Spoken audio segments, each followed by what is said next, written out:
Boker Tov à toutes et à tous. Comment prier? On a Yitzhak Avinu alav shalom avec son épouse Rivka. Ils sont mariés 20 ans et ils n'ont pas d'enfants. Normalement, dans ces situations, normalement, ça arrive beaucoup, où chacun des conjoints dit à l'autre, moi, c'est pas de ma faute. C'est de ta faute à toi. Va suivre un traitement.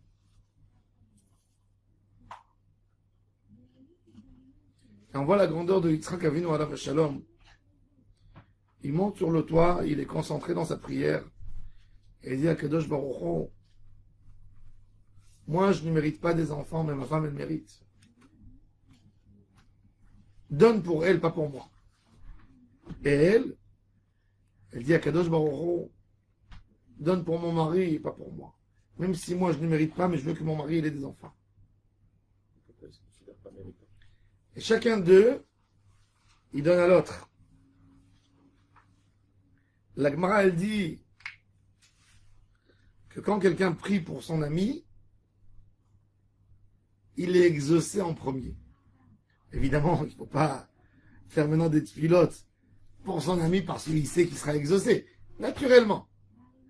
Un homme qui prie pour son ami, il est exaucé en premier. Pourquoi? Parce qu'il a mis l'élément de chesed dans sa tfila. Sa tfila est devenue chesed. La tfila, c'est d'essayer d'obtenir le shefa, les clés de l'abondance d'en haut. Et quand quelqu'un ouvre avec sa prière, avec les clés, il ouvre les portes du ciel et il fait descendre pour son ami et pas pour lui. Celui-là, Kadosh Baruch Hu, il dit, toi tu as fait chesed dans ta tfila, eh ben moi je te donne une bracha, un succès, une réussite. Vayater lo Hashem. Je sais pas si c'est prêt. Vayater lo Hashem. Hashem a écouté sa prière. Lo velo la. Pourquoi? Parce que lui c'était un tzaddik ben tzaddik. Pour amener le Ham Israël. Pas suffisant de faire des prières. Pour le Ham Israël, il faut être méritant quelques générations. Il y a des choses qu'on a besoin du zrout avot, un mérite de nos parents. Il est vrai que le Ham Israël, c'est tout par nos actions, mais plus les racines sont profondes, mieux on peut créer le Ham Israël. La Gemara a dit que 3 générations introduites dans la Torah, on assure que tous les enfants ils vont dans le chemin de la Torah. La Gemara raconte sur un des tzadikim qui est venu de Babel en Eretz Israël et il a jeûné 40 jeûnes pour que la Torah ne s'oublie pas de sa bouche. Et on lui a montré dans le rêve, Lo yamushu mipira. La Torah, elle ne quittera pas ta bouche. Il a jeûné encore 40 jeûnes pour ses enfants. On lui a dit, Lo yamushu mipizaracha. Même tes enfants, ils ne vont pas abandonner la Torah. Il a jeûné encore 40 jours. Ça fait 120 jours. Lo yamushu mipizera zaracha. Il a dit, père, fils, petit-fils, j'ai plus besoin de faire des prières pour les arrière-petits-enfants. La Torah, elle ne quitte plus l'homme. Et ça, quelque part, c'est ce qu'Akadosh Baruch Hu a montré, qu'en fin de compte, la délivrance de Rivka est arrivée par le côté de Yitzhak. Parce que Yitzhak, c'est un tzaddik ben tzaddik. Pour créer le Ham Israël, il faut des racines très puissantes et très fortes. Un homme qui se donne pour Hachem, c'est grand, c'est magnifique. Mais il a besoin d'un appui de racines dans un moment où il y a la sécheresse. Un arbre qui a des racines profondes, même dans la sécheresse, il est bien. Pourquoi? Parce que les racines sont très profondes dans la terre. Elles arrivent dans des endroits où il y a de l'humidité, où il y a de l'eau, elles peuvent boire. Mais un arbre qui est tout beau, mais il n'a pas de racines. Dans un moment de sécheresse, il est inquiet. Il est inquiet.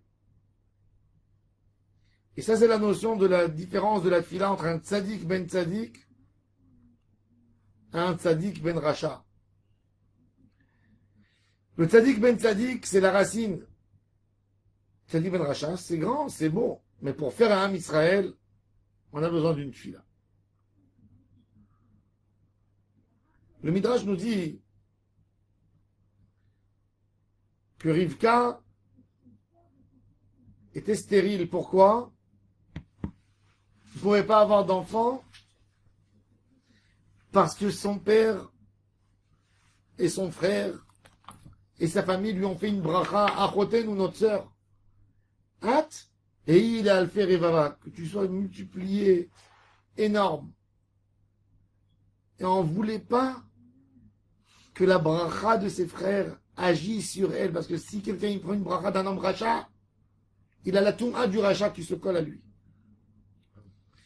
Et il fallait que le zrout d'avoir des enfants vienne que par Yitzhak, pour qu'il n'y ait pas un lien de bracha du côté négatif de Lavan à Arami. Et là, encore une fois, on voit que pour construire quelque chose dans le Ham Israël, il faut qu'il soit pur complètement. Un élément qui n'est pas pur par sa matière, la matière va se défaire après un moment. Vous savez, tout revient à sa racine. Il n'y a rien qui se perd, tout se transforme. Mais même quand ça se transforme, à la fin, chaque matière, elle revient vers elle-même. Akadosh Baruch Hu ne voulait pas que dans les difficultés de la galoute, le Ham Israël récupère de mauvais éléments, comme celle du frère de Rivka, Lavan, comme Bethuel. Qu'est-ce qu'il a fait? Il a rendu Rivka stérile, et quand Rivka elle a eu la bracha, elle a eu qu'une bracha entière qui vient d'Hachem. Elle est devenue un récipient de la Kdusha, et pas du côté naturel de pouvoir avoir des enfants, que là, dans sa nature, dans son ADN, il y a aussi l'ADN de son papa qui agit, l'ADN de son frère qui agit.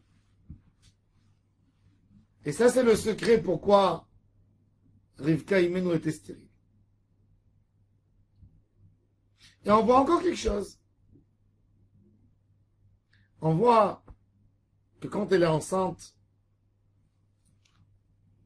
elle est étonnée. Quand elle marche à côté d'une maison de Avodah Zara, elle a un des enfants qui veut sortir. Et quand elle marche à côté de la Kdusha, aussi ça veut sortir.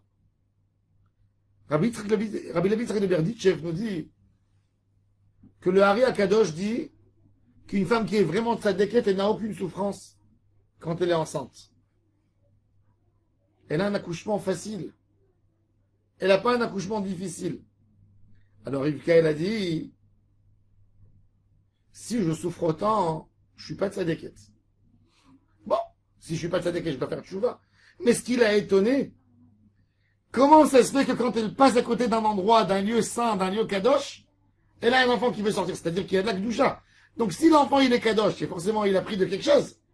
Et s'il a pris de quelque chose, alors pourquoi je souffre autant? Comme ça explique Rabbi Levi Tzaddik de Berditchev. Et Akadosh Baruch Hu lui a dit, non, tu es tzadéket. Tu sais pourquoi? Tu souffres parce que tu as deux forces en toi. Yaakov et Esav. On voit encore quelque chose ici.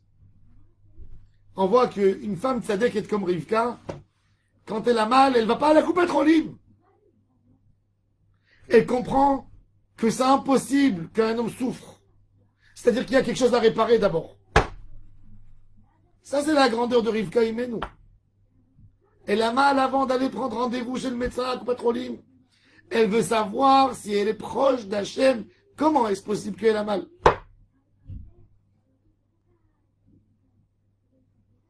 Elle est étonnée.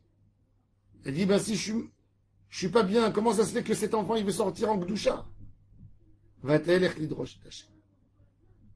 De là, on a à apprendre de notre matriarche, Rivka Imenu Alea Shalom, comment il faut se poser des questions, une remise de questions dans chaque chose qui se passe avec nous, dans chaque événement dans la vie. Se poser des questions. Pourquoi c'est arrivé? Pourquoi ça arrive? Et faire teshuva, et renforcer où il faut renforcer, et s'améliorer où il faut s'améliorer. Et c'est que comme ça qu'on est proche et qu'on monte dans le niveau de Kedusha et de Tzidkut. Baruch Adonai Laolam. Amen ve Amen.